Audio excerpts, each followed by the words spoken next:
just like pushing top 100. Oh! Wala sa resume. Especially with next. Welcome back to Champions Tennisitics. And if this is your first time here, you've just stumbled onto the most explosive channel in tennis news. Hit that subscribe button right now because what we're about to reveal will blow your mind. This isn't just another tennis story. This is about private jets, 7-star hotels, a check with more zeros than most people see in a lifetime, and a speech so powerful it brought one of the world's most hardened billionaires to his knees, sobbing like a child. We're talking about the collision of two worlds, the glittering, gold-plated universe of Dubai's ultra-elite and the blood, sweat, and tears journey of the Philippines' golden girl, Alexandra Eala. Buckle up, because the tea we're spilling today is piping hot, and it starts with a question that nobody saw coming. What does it cost to make a billionaire cry? The answer, my friends, is $5 million and 2 hours of pure, unfiltered authenticity. The rumors have been flying for weeks now, whispered in the corridors of Dubai's most exclusive country clubs and leaked through the social media accounts of people who move in circles most of us can only imagine.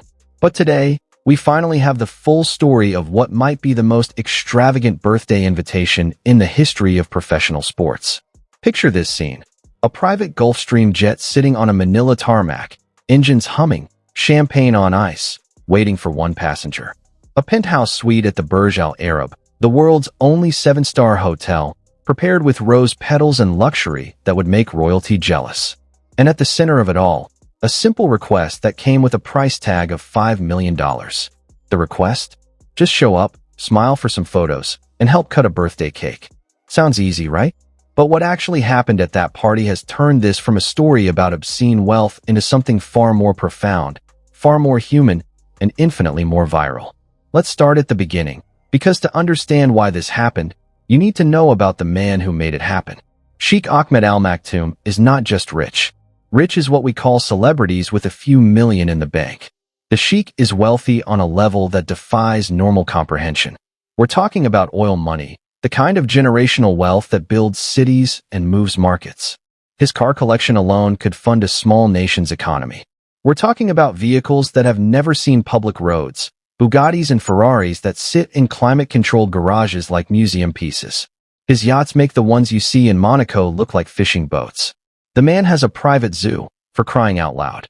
When you have everything money can buy, what do you desire? For Sheikh Ahmed, the answer is surprisingly pure. He loves tennis. But this isn't the casual fandom of someone who watches Wimbledon finals while sipping champagne. According to sources deep within his inner circle, Sheikh Ahmed has been obsessed with one player in particular for the past 3 years. Every single match Alexandra Eala has played, whether it was a qualifying round at a small tournament in Europe or her breakthrough moments on the biggest stages, he has watched. Not just watched, studied, analyzed, celebrated. When Eala was grinding through 3-set battles in the Australian Open qualifiers earlier this year, pushing her body to the absolute limit, the Sheikh was glued to his screen, living and dying with every point. When she finally broke into the top 50 in the world rankings, becoming the first Filipino player ever to reach that milestone, he reportedly threw a private celebration at his palace. We're talking about champagne towers and fireworks, not because he knew her personally, but because he respected what she represented. The underdog, the fighter, the champion who came from nothing and refused to quit. Now here's where it gets interesting. After Eala's grueling campaign at the Australian Open, where she pushed herself to the brink of exhaustion, a mysterious package arrived at her management agency in Manila. Nobody knew who sent it at the time, but the gifts inside were worth more than the tournament prize money she had earned. Designer items, luxury accessories, and a handwritten note that simply said, "Keep fighting. The world is watching." For months, her team speculated about the identity of this superfan. Was it a sponsor looking to sign her? A secret admirer? A fellow athlete? Nobody knew. Until now. Because as Sheikh Ahmed's 50th birthday approached, he decided it was time to reveal himself, and he did it in the most spectacular way imaginable. The invitation that landed on Eala's management desk wasn't delivered by email or courier. It arrived via a personal representative of the Sheikh, dressed in traditional Emirati formal wear, carrying a leather portfolio embossed with gold. Inside was what they're calling the special package, And when the numbers were revealed, jaws hit the floor. $5 million. Not for a month-long sponsorship deal. Not for a series of appearances or a branding campaign. For 2 hours at a birthday party. Let that sink in for a moment. 2 hours. That breaks down to roughly $41,000 per minute. It's the kind of money that most professional tennis players don't earn in an entire year of grueling tournaments. And it was being offered for what seemed like the easiest gig in the world. Show up, look pretty, cut a cake, go home rich. But the package itself was where the true extravagance showed. The Sheik didn't just offer money. He offered an experience that most people couldn't buy even if they had the cash. First, the transportation. The special package included a private Gulfstream G650, widely considered one of the most luxurious private jets in the world, dispatched specifically to the Philippines to collect Eala and her chosen companions. This isn't your standard private jet with leather seats and a minibar. We're talking about an aircraft with bedroom suites, a full-service chef preparing gourmet meals at cruising altitude, gold-trimmed fixtures, and entertainment systems that would make a Hollywood executive jealous. The flight from Manila to Dubai is roughly 9 hours, and every single second of that journey was designed to make Eala feel like the superstar she is. Upon landing in Dubai, the luxury didn't just continue, it escalated. The package included a full 7-day stay at the Burj Al Arab, and not just any room. The Royal Penthouse Suite. For those unfamiliar, the Burj Al Arab sits on its own artificial island and is often called the world's most luxurious hotel. It's a place where royalty stays, where billionaires hold court, where every detail is designed to scream opulence. The Royal Penthouse spans 2 floors and includes a private cinema, a rotating bed with panoramic views of the Arabian Gulf, a private butler service available 24 hours a day, and bathrooms that feature gold-plated fixtures and marble imported from Italy. The nightly rate for this suite? Approximately $24,000. And Eala had it for a week. She could have watched movies, ordered room service that costs more per meal than most people's monthly rent, and enjoyed spa treatments using products infused with actual gold. This was luxury beyond imagination, and it was all just the appetizer for the main event. The birthday party itself was held in a private ballroom that had been transformed into something out of a fantasy. Witnesses describe walking into a space dripping with Swarovski crystals, rare orchids flown in from Southeast Asia, and lighting designed by the same team that works on major Hollywood productions. The guest list read like a directory of the world's most powerful people. We're talking about other members of the Al Maktoum family, oil magnates from across the Gulf states, tech billionaires, European aristocracy, and celebrities whose names you'd recognize instantly.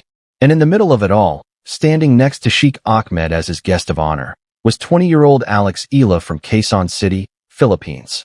The request itself was deceptively simple. Eala was to stand beside the Sheikh as guests arrived, pose for photographs with the VIP attendees, and then, when the moment came, help him cut his elaborately designed birthday cake. It was a 3-tiered masterpiece, reportedly costing $50,000 on its own, decorated with edible gold leaf, and featuring a tennis court design on the top tier as a tribute to the Sheikh's passion for the sport. For most people in Eala's position, this would be a dream gig. Smile, wave, cut the cake, collect the check, and head back to the penthouse for a week of luxury. Easy money. But what happened next is what transformed this story from a tale of extravagant wealth into something viral, something deeply human, something that people are still talking about weeks later. After the photographs were taken and the cake was cut, the music faded. The ballroom, which had been buzzing with conversation and the clink of champagne glasses, fell silent.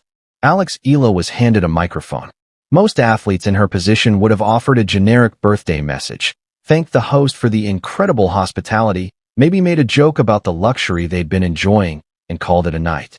But Eala, who has spent years training at the Rafa Nadal Academy, who moved away from her family as a teenager to chase her dreams, who has fought through injuries and doubts and countless 3-set battles, doesn't do generic.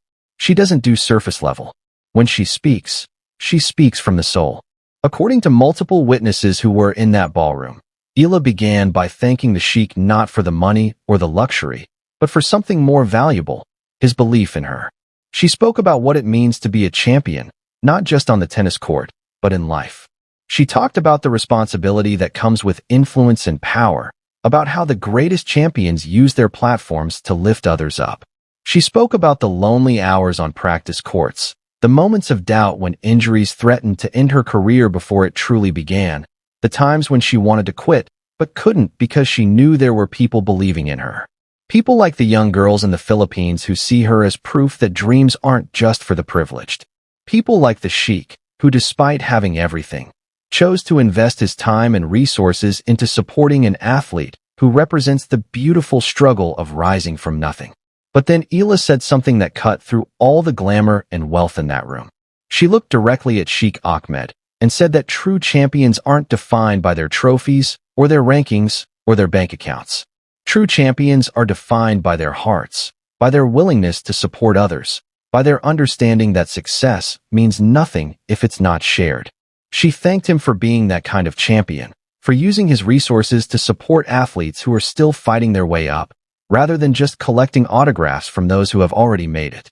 She told him that his support, whether he realized it or not, had carried her through some of her darkest moments this year, because knowing that someone believed in her that strongly gave her the strength to keep going when her body was screaming at her to stop. The ballroom was dead silent. You could have heard a pin drop. And then, something happened that nobody expected. Sheikh Ahmed Al Maktoum, the stoic oil tycoon known throughout the business world for his iron will and emotionless negotiations, the man who has built empires and never shown weakness, started crying. Not just a single tear rolling down his cheek. We're talking about full, uncontrolled sobbing. His shoulders shaking, his hands covering his face, completely overwhelmed by the authenticity of what he had just heard. Here was a man who could buy literally anything on the planet, and he had just been given something money can't purchase. Genuine gratitude from someone he admired, delivered with a sincerity that bypassed every defense his wealth had built around him. The room erupted, not with polite applause, but with a standing ovation that lasted several minutes. Guests who moments before had been casually sipping champagne were now on their feet, many of them wiping away their own tears. Because in that moment, Eala had done something magical. She had reminded a room full of the world's most powerful people that underneath all the wealth, the titles, the power, we're all just humans looking for connection and meaning. The Sheikh reportedly embraced Eala after her speech, and photographers captured him whispering, "Thank you," over and over while still crying. Those photos, which have been circulating in private circles and leaked partially to social media, show a side of Dubai's elite that the world rarely sees. Vulnerable, emotional, deeply human. Now, you might be wondering why a billionaire would spend $5 million on a tennis player who, while incredibly talented and on the rise, isn't yet a household name like Serena Williams or Maria Sharapova. To understand this, we need to look at what Eala has accomplished in 2025, because this invitation didn't happen in a vacuum. This happened because Eala has had the kind of breakthrough year that transforms athletes into global icons. Just weeks before this Dubai trip, Eala wrapped up a historic campaign at the Southeast Asian Games in Bangkok, Thailand, and she didn't just compete, she absolutely dominated. She captured the women's singles gold medal, ending a 26-year drought for the Philippines. The last time a Filipina stood on that podium with gold around her neck was in 1999. Think about that. An entire generation had passed without this achievement, and Eala brought it home with a performance that was nothing short of surgical. She destroyed the home crowd favorite, Maninkaya Sawanki, in straight sets, 6-1, 6-2, making it look effortless. But the SEA Games gold is just the tip of the iceberg. 2025 has been a fairy tale season for Eala on the WTA Tour. She cracked the top 50 in the world rankings, a historic first for any Filipino player, male or female. Her run at the Miami Open earlier this year sent shockwaves through the tennis world. She entered as a wild card, someone nobody expected to make noise, and proceeded to tear through the draw like a hurricane. She took down former world number 1 Iga Swiatek in a 3-set thriller that had tennis fans around the world losing their minds. She defeated Madison Keys, a former Grand Slam finalist, in straight sets. She reached the semifinals before finally running out of gas, but by then, the message was clear: Eala is no longer a prospect. Add to that her first WTA 125 title in Guadalajara and her finals appearance at Eastbourne, And you have an athlete who is making history every time she competes. Every match is a statement. Every victory is a milestone. Every time she walks onto a court, she's representing not just herself, but an entire nation that has waited decades for a tennis star of this caliber. For a visionary like Sheikh Ahmed, investing in Eala isn't just about being a fan. It's about aligning himself with the future of the sport. He sees what everyone paying attention sees, a future Grand Slam champion in the making. He's not throwing money at an established legend who's already secured their legacy. He's betting on potential, on hunger, on the kind of fighter mentality that can't be taught or bought.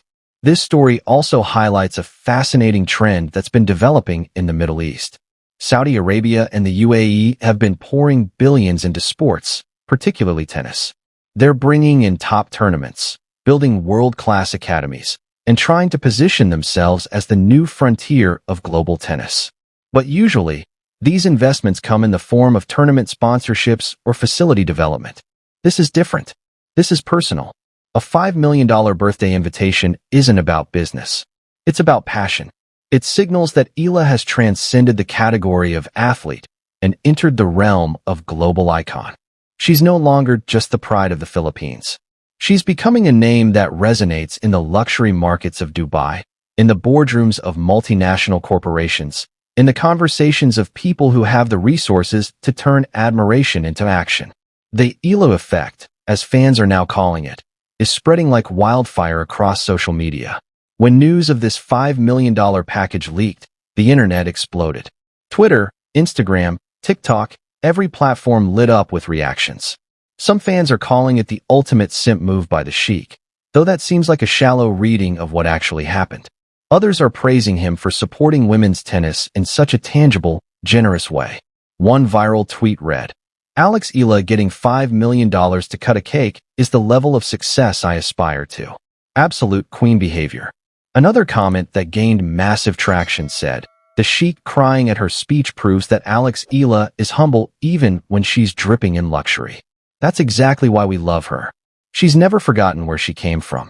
The story combines everything people love: massive wealth, sporting excellence, and an emotional core that feels genuine in a world that often feels manufactured. It reminds us that athletes aren't just entertainers or competitors. They're heroes. They're symbols of possibility. They inspire people from all walks of life, from the kid hitting tennis balls against a cracked wall in Quezon City dreaming of something better, to the oil tycoon in a penthouse suite in Dubai who has everything except the pure joy of watching someone fight for their dreams. Eala bridges that gap. She represents the universal truth that dedication, heart, and authenticity matter more than privilege or circumstance. What does this mean for Eala's future beyond the immediate bank balance boost? The doors that have opened for her are massive. Rubbing shoulders with Dubai's elite means potential endorsements and partnerships that most tennis players never access. We could be looking at deals with luxury airlines, high-end watch companies, global fashion brands, maybe even tech companies looking to align with her inspiring story. Her marketability has skyrocketed. But here's what's amazing. Reports indicate that Eala was back on the practice court within days of returning from Dubai. The glitz and glamour of the Burj Al Arab are nice, but they're not why she plays tennis. Her eyes remain locked on the prize, a Grand Slam title. She stated publicly that her goal for the upcoming season is to make a deep run at the Australian Open, and honestly, who would bet against her at this point? She's got the game, the confidence, the momentum, and now the financial backing of a billionaire superfan. That's a powerful combination. There's also speculation about what comes next in this relationship between Eala and Sheikh Ahmed. Will he become a regular presence in her player box at major tournaments? Will there be future collaborations or sponsorship deals? Some insiders are suggesting that the Sheikh is considering funding a tennis academy in the Philippines to help develop the next generation of talent, with Eala as the face of the program. Imagine the impact that could have. Kids who currently have no access to quality coaching or facilities suddenly having a world-class academy in their own country, inspired by and potentially mentored by their national hero. That's the kind of legacy-building move that transforms sports in entire regions. If that happens, this $5 million birthday party might end up being remembered not as an extravagant gesture, but as the beginning of something that changed Philippine tennis forever. The cynics will say this is just another story of wealth flexing on poverty, of a billionaire buying access to someone they admire. But that's a shallow reading. Yes, the money is obscene. Yes, the luxury is outrageous. But at the heart of this story is something beautiful, a genuine fan supporting an athlete they believe in, and that athlete responding with grace and authenticity that transformed a birthday party into a moment of real human connection. In a world that often feels transactional and superficial, this story reminds us that sincerity still matters. Authenticity still cuts through. And sometimes, the most valuable thing you can give someone who has everything is the reminder that they're seen, appreciated, and understood. So what do you think? Was $5 million too much for a 2-hour appearance? Or does Eala deserve every single penny of it? What do you think she said in that speech that made a hardened billionaire break down crying? Do you think Sheikh Ahmed will show up courtside at the Australian Open? Drop your theories and reactions in the comments below because we want to hear from you. This is the kind of story that gets people talking, and we love the conversation. If you enjoyed this deep dive into the most extravagant birthday invitation in sports history, smash that like button. Share this video with every tennis fan you know because trust us, they need to hear this story. The Champions Tennisitics community is growing every single day, and we want you to be part of it. Hit that subscribe button right now and ring the notification bell so you never miss our next exclusive breakdown. We're bringing you the stories that nobody else is covering, the insider information that reveals what's really happening behind the scenes in the tennis world. We've got some explosive Australian Open intel coming your way in the next video that you absolutely cannot miss. Thank you for watching Champions Tennisitics, your home for the champions of today and the legends of tomorrow. We'll see you in the next one. And remember, in tennis and in life, stay hungry, stay humble, and keep fighting for your dreams.